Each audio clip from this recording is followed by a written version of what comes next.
Hey guys, it's Susie. It is Saturday night in Houston, so that's Sunday afternoon in Yuzhny.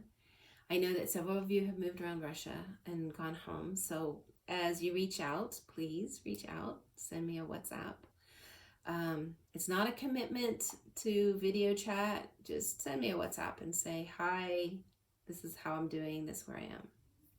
So President Putin has extended the stay-at-home order for another month. Now we have a lot of time to work. I want you guys to continue to practice your English as much as possible, and I am ready and available to work with you on that. If you're just watching the videos, great. If you want to talk, we can talk. And so several of you have reached out. I'm very happy, and we'll be working on a schedule so that I can continue to practice English with you guys during this time. Because as long as you guys are in quarantine, that means I can't get back to Russia. And of course, here in the US, we are also quarantined. I think this is maybe day 20, day 18. I don't know. It's all running together now. But let's all keep busy and not be bored and work on our English. So, talking to Maxime, or Max, who uses English name. This week, we were talking about when to use present perfect. And even I kind of have to really remember this, called present perfect, because present perfect actually happens in the past. It is something that's done. The action of doing, the verb is completed. So you say, okay, so it's confusing. If it's past, why is it called present perfect? There's the trick. So present perfect has a very, very specific formula. Okay. It is a subject. I, he, she, John, Sally. Have or has, depending on the subject. I have, they have, he has. And then there's a verb. I'll move that over. And the verb that's used in this formula for present perfect, I'm like erasing myself. The verb we use in this formula is past participle. And what that basically means for a regular verb is the ed. So watch becomes watched, ran, oh, no. I have to, not irregular verbs, please. Walk becomes walked. Talk becomes talked. Learn becomes learned. So that's the verb we're talking about. All right. So now you have your formula. Subject, have or has is the helper. You need those guys. And you have a verb that is in the past. So now we say, when do we know when to use it? And what it comes down to is, I'm doing this like backwards, so it's really crazy. Oh, time. Past simple works with a timeline that's closed. So yesterday is finished. So yesterday is closed. Last week. Last year. 4 years ago. 3 months ago. Anything that's closed time. And then this also, is a rare thing that you'll write. But if you're talking about a timeline that's closed because somebody's deceased, like a Pushkin. You guys know I love him. I love Pushkin. He's never going to write another book. So we would not say he has written many books. We would say he wrote many books. We use him in the past because his timeline is completed. So the action, the verb, has happened in the past, but the timeline is still open, and that's when you use present perfect. So this was yesterday. To have an open timeline might be today, especially if it's the afternoon. It's Sunday afternoon. You still have the chance to do more. So we'll talk about open timeline this month, this week, this year. It's April. 2020 is not over. Let's just hope it's going to get better. But it's not over yet. So if we're talking about something that happens within the year, then, and even if the action has finished, if you have the opportunity to continue or do that action again within the timeline. I have written many emails this week. If this week isn't over, then I have written many emails this week. I wrote many emails last week. Last week is closed timeline. So I use the past simple. If the time that I'm talking about isn't finished, then you use the present perfect. So the action is done, but the time isn't finished. And there's a couple of scenarios that this works really well with, okay? Because sometimes it's hard to think, okay, is it like today is Saturday? Is the week done? Is it not done? I'm still talking to you guys, so maybe it's not done until tomorrow morning. I don't know. So do I use present perfect or do I use past simple? So here's some things that are kind of will help. Well, not that close. So clean this up. I am working without all the equipment I need. But let's talk about experiences. This is a great use for the present perfect, okay? Traveled, studied, met.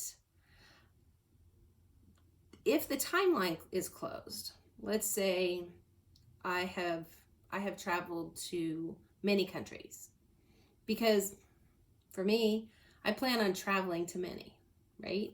My lifetime is not over. We're not talking about Pushkin, we're talking about me. My lifetime goes all the way, maybe out here, who knows? So if I'm talking about me traveling, I don't want to say I traveled.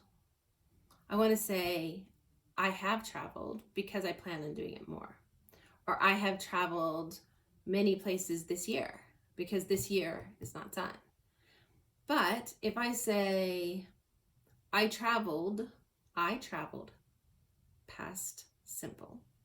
I traveled to the Philippines last September. Last September is over. It's done. It's not continuous. So I would use the past simple. I traveled to the Philippines. If I'm talking about multiple times, I have traveled to the Philippines many times. So that's a little hint. If you're doing something with multiple times. But experiences, I studied, I met. If it's an experience that you can go through and that you potentially will go through again in your lifetime, this may be a good chance to use present perfect. Now remember, I'm not an English teacher. This is not absolutes. I'm trying to give you hints or ways to think about, is this a time to use it?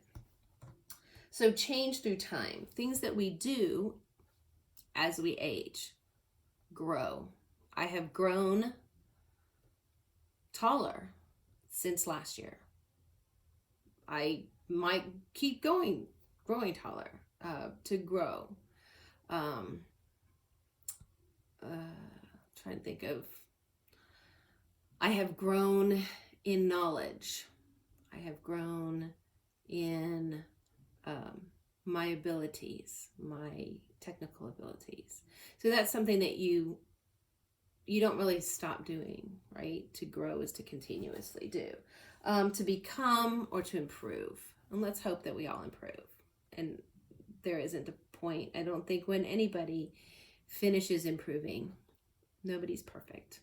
So these are changes through time, things that we do through time. The other one is things that we accomplish. I learned, I walked. I walk, I learn. I have learned a lot of English. And while I'm teaching you guys English, I have not learned a lot of Russian since I've been in the US. So remember, I have walked every morning this week. I walked every morning last week. I have walked every morning this week. Last week is closed. This week is open.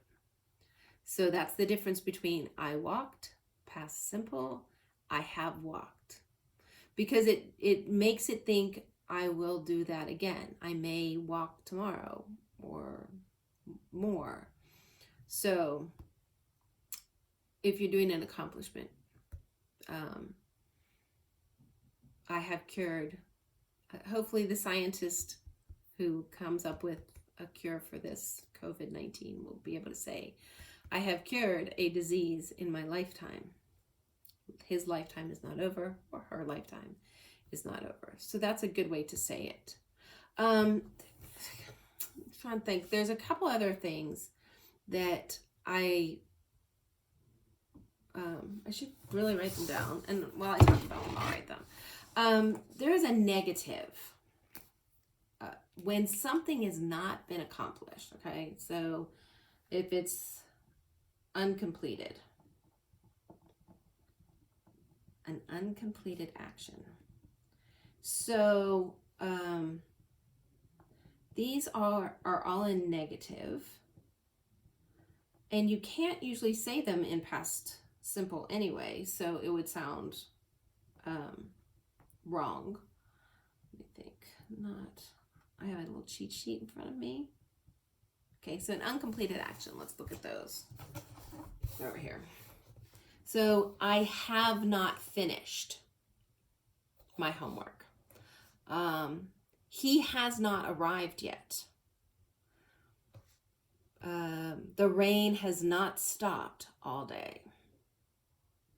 So the negatives in these this is a special thing. So like uncompleted tasks, because they're not completed, the timeline is still open, right? If you haven't finished your homework yet and you're supposed to finish it and it's not done, the timeline on that has not completed. So an uncompleted action is another chance to use present perfect. And then any action that takes more than once. Let's talk about tests. I have taken many tests this month. I have talked to 5 people this week. I have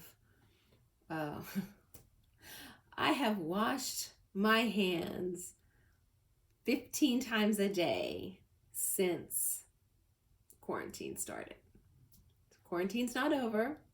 Remember, we're still in an open timeline, and I have done something many times. So that's another time to think about it. I know this is really kind of a lot to take in, and I'm gonna give you a little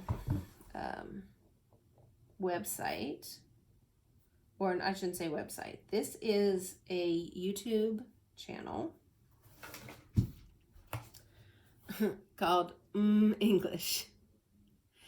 The woman who speaks on there, I think all of them are Australian, so they have a bit of an accent, but they're very clear speakers.